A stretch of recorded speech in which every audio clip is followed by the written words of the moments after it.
प्यारे बच्चों, आज हम लोग भयानक रस के बारे में जानकारी हासिल करेंगे। भयानक रस, जब किसी अप्रिय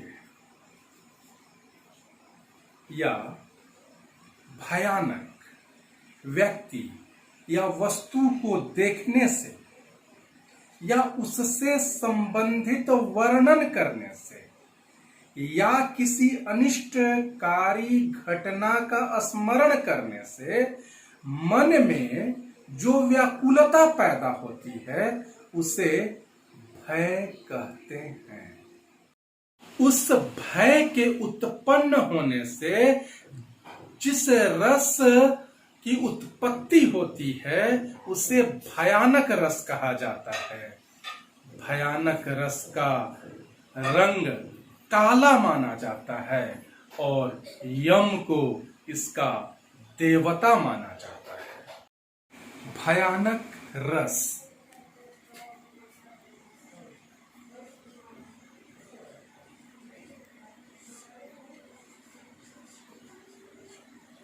भयानक रस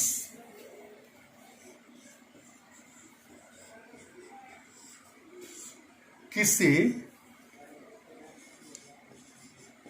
भयानक या अनिष्टकारी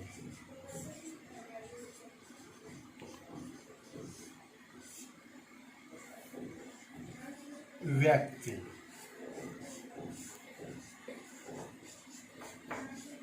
वस्तु या घटना को देखने या उससे संबंधित वर्णन करने से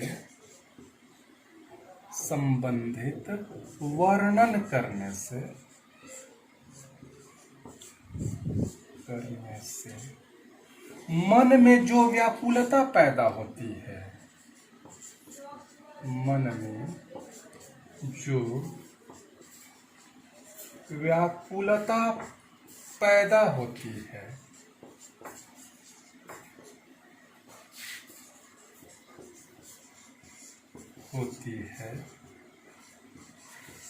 उसे भय कहते हैं।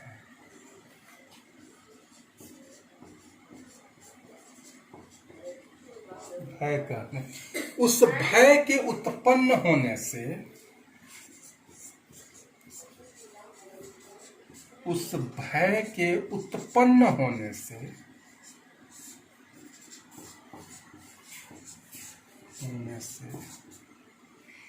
जिस रस की उत्पत्ति होती है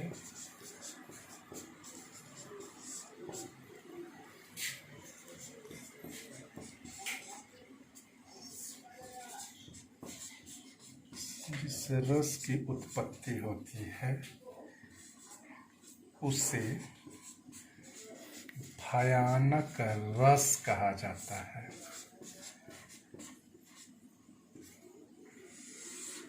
रस कहा जाता है। भयानक रस का रंग काला माना जाता है। भयानक रस का रंग काला माना जाता है और देवता यम को माना जाता है। भयानक रस किसी भयानक या अनिष्टकारी व्यक्ति, वस्तु या घटना को देखने या उससे संबंधित वर्णन करने से मन में जो व्याकुलता पैदा होती है उसे भय कहते हैं। उस भय से उत्पन्न उस भय के उत्पन्न होने से जिस रस की उत्पत्ति होती है उसे भयानक रस कहा जाता है। भयानक रस का रंग काला माना जाता है और भयानक रस में यम को उसका देवता माना जाता है। भयानक रस का अस्थाई भाव अर्थात हृदय में बसने वाला भाव है भय। अगर रस है भयानक तो इस रस का अस्थाई भाव है भय। अगर हम इसके विभाव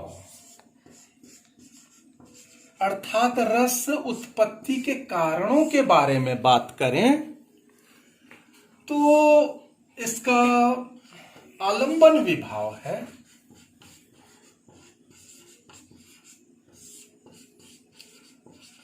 आलंबन विभाव अर्थात जिसे देखकर भय पैदा होता है तो उसे हम हिंसक जानवर मान सकते हैं, अनिष्टकारी घटना मान सकते हैं, भयानक दृश्य मान सकते हैं। जैसे चोर, बाघ, सर्प, शेर आदि। या हम भयंकर जंगल मान सकते हैं, भयंकर जंगल। या शक्तिशाली आदमी का जो कोप होता है, जो क्रोध होता है, वो भी भय उत्पन्न करने का कारण है। शक्तिशाली का कोप अर्थात उसका क्रोध, उसका गुस्सा। कोई भयानक दृश्य हो सकता है,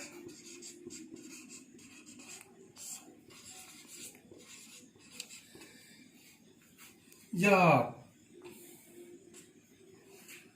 कोई अनिष्टकारी घटना का दर्शन हो सकता है। अनिष्टकारी घटना का दर्शन हो सकता है। अगर हम भयानक रस के विभाव अर्थात रस उत्पत्ति के कारणों के बारे में बात करें और उसमें भी आलंबन विभाव के बारे में बात करें, ठीक है, तो यह हो सकता है चोर, बाघ, सर्प, शेर आदि। यह हो सकता है भयंकर जंगल, शक्तिशाली का कोप, भयानक दृश्य, अनिष्टकारी घटना का दर्शन आदि। अगर हम भयानक रस के उद्दीपन विभाव अर्थात जो चीजें भय उत्पन्न करने के लिए उकसाती या भड़काती हैं, उत्प्रेरित करती हैं, उसे उद्दीपन विभाव कहते हैं। तो यह उद्दीपन विभाव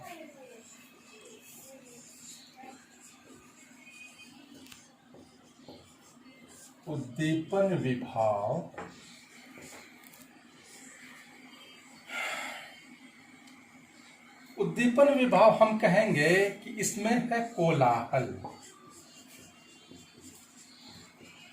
कोलाहल अर्थात हल्ला हंगामा, नीरवता अर्थात गहरी खामोशी,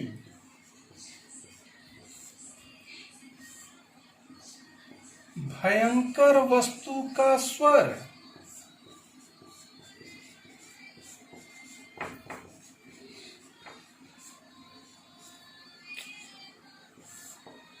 तो ये विभाव है, उद्दीपन विभाव है। ये सारी चीजें भय पैदा करने के लिए उकसाती या भड़काती हैं, उत्प्रेरित करती हैं। अगर हम भयानक रस के अनुभव के बारे में बात करें, अनुभव अर्थात शारीरिक प्रतिक्रिया, शारीरिक, मानसिक और वाचिक जो प्रतिक्रिया होती है उसको अनुभव कहते हैं।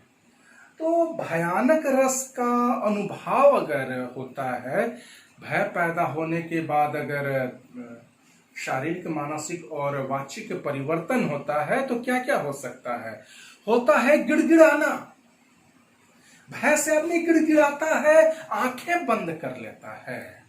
स्वर भंग, स्वर टूट टूट कर आता है, आदमी पलायन करता है, भाग जाता है, मूर्छा, आदमी मूर्छित हो जाता है, बेहोश हो जाता है, रुदन, रोना शुरू करता है, पसीना छूटता है, मुंह सूखता है और रोमांच, रोंगटे खड़े हो जाते हैं। अनुभव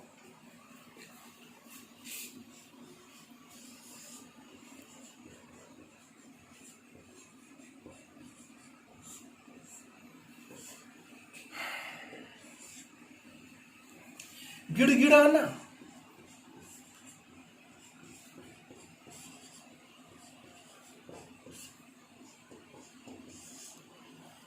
आंखें बंद करना,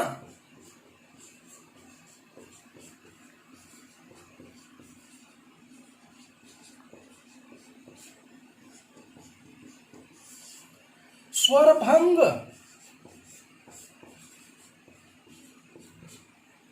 पलायन,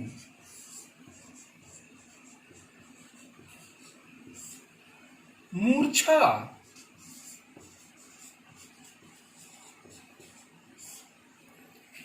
रुदन,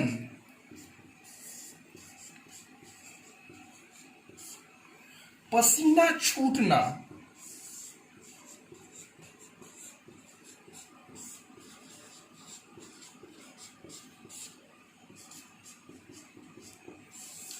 मुंह सूखना, मुंह सूखना, रोमांच,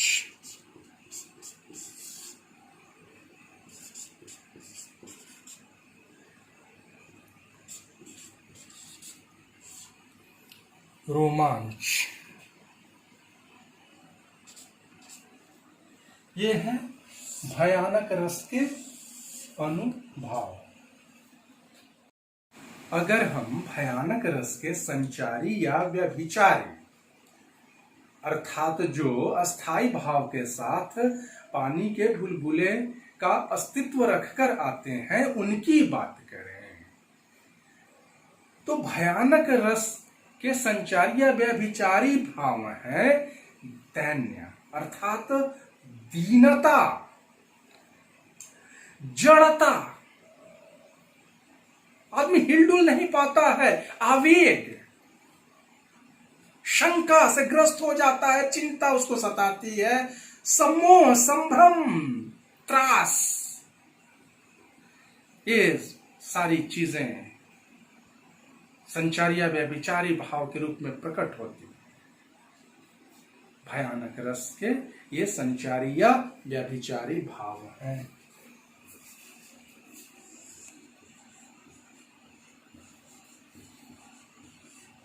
संचारी या व्यभिचारी भाव, दैन्य अर्थात दीनता, आदमी हीन दीन हो जाता है भय से, जड़ता, आदमी जड़ हो जाता है, हिलडुल नहीं पाता है डर से, भय से, आवेग, आदमी के भीतर आवेग पैदा हो जाता है, उसके भीतर शंका पैदा हो जाती है, उसके भीतर चिंता पैदा हो जाती है, उसके भीतर संभ्रम पैदा हो जाता है, संभ्रम अर्थात भ्रांति पैदा हो जाती है, उसके भीतर त्रास पैदा हो जाता है। ये भयानक रस के संचारी या व्यभिचारी भाव। अगर हम भयानक रस के उदाहरण के बारे में बात करें तो एक कविता है कि एक ओर अजगर ही लखे, एक ओर मृगराय, विकल बटोही बीचही, परियो मूर्छा खाए। उदाहरण,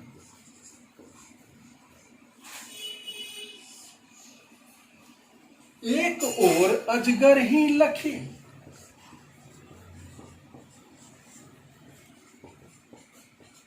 अजगर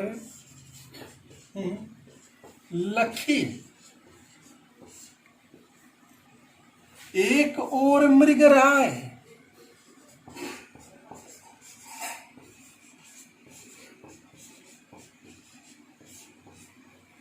विकल बटोही,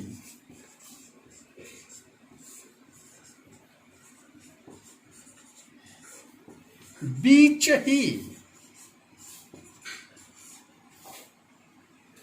परियो मूर्छा खाए।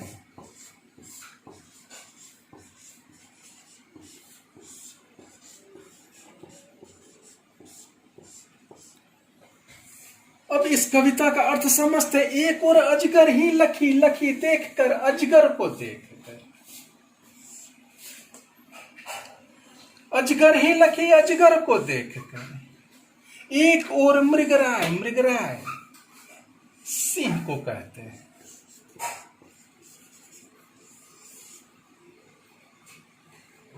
एक तरफ अजगर, एक तरफ सिंह, विकल, बेचैन, बटोही, राही, परियो मूर्छा खाए, वो बेहोश होना शुरू हो जाता है। मूर्छा, मूर्छित होना, बेहोश होना,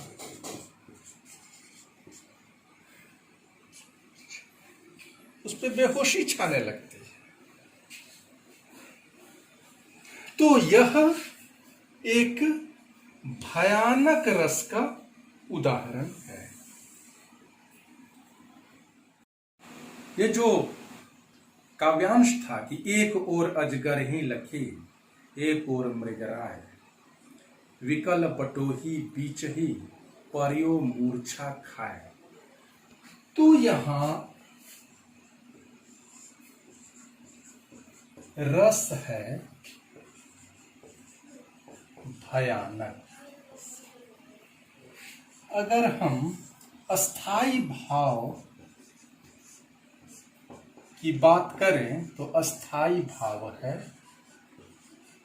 भय। अगर हम विभाव की बात करें तो विभाव, उसमें भी आलंबन विभाव,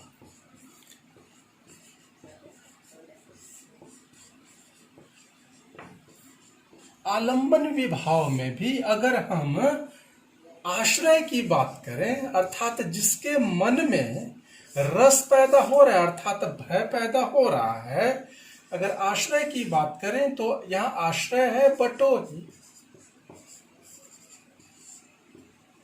अगर हम विषय के बारे में बात करें, अर्थात जिसे देखकर भय पैदा हो रहा है, तो वह है मृगराय अर्थात सिंह। और अजगर। अगर हम इसके उद्दीपन विभाव के बारे में बात करें, अर्थात वह परिस्थितियां जो भय को भड़काती हैं, उकसाती हैं, उद्दीपन विभाव। अगर इसके बारे में बात करें तो अजगर और सिंह की भयानक आकृति और चेष्टाएं। अजगर और सिंह की भयानक आकृति एवं चेष्टाएं। यह इसका आलंबन विभाव है और इसका उद्दीपन विभाव है। हम यहां अनुभाव अर्थात रस उत्पत्ति के बाद होने वाले शारीरिक, मानसिक और वाचिक परिवर्तन के बारे में बात करें तो यह है बटोही का कांपना, मूर्छा आना, पसीना आना।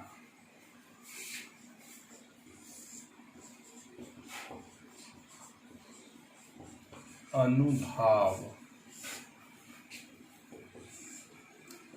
बटोही का कांपना,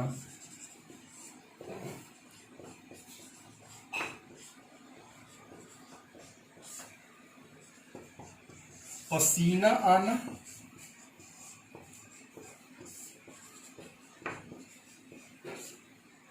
मूर्छा आना।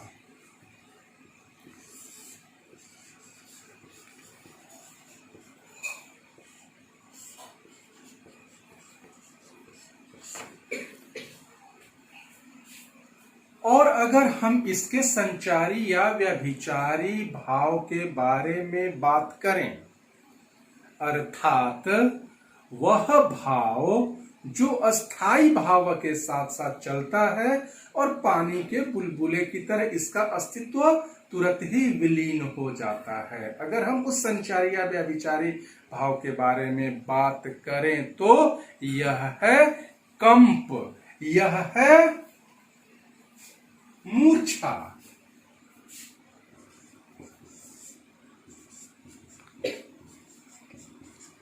संचारी या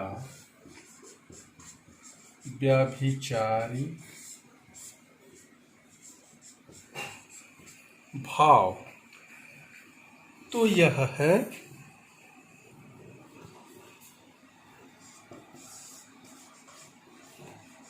कंप, यह है आवेग। तो इस तरह से हमारा यह भयानक रस का उदाहरण भी पूरा हो गया।